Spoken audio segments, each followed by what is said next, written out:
So yun guys, ang gagawin natin ngayon ay gagawa tayo ng cyanogas treatment method.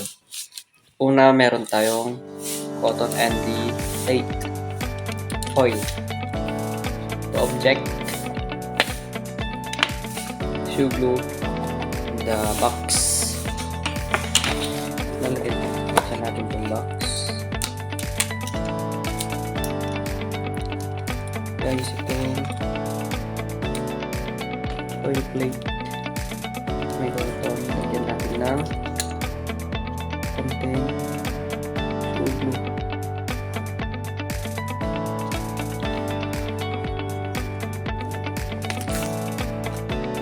Tapos lalagyan na natin tong object.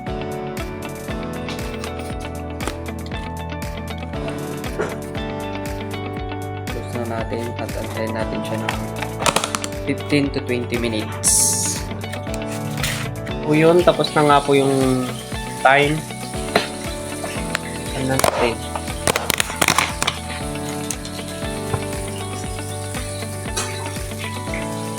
Let's see the results.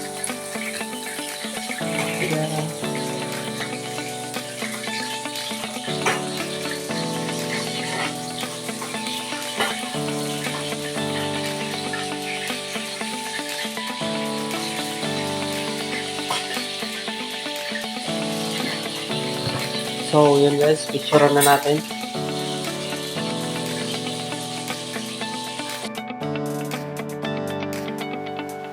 So, yun guys, gagawa tayo ng fuming box method.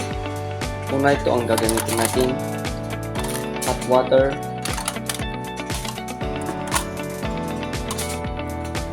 The shoe glue. The object. And the cotton. Sleeve. The box. First, kuha tayo ng konting bulak. Mas maliit na foil. Gagawa tayo ng pagpapatungan sa ating cotton. Hindi dun.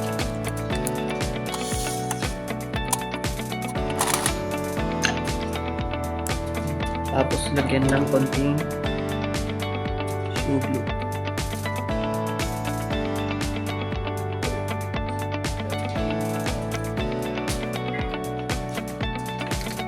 Isa-isa yung nilagay sa ating box.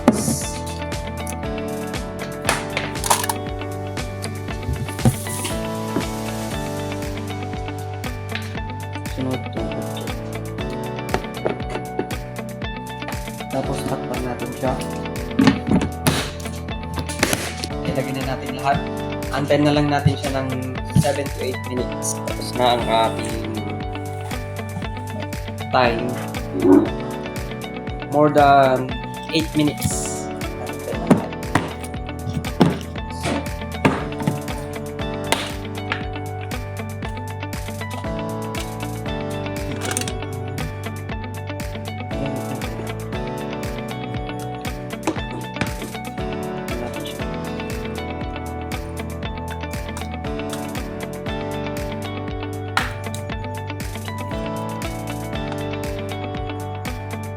Makikita nyo po dyan.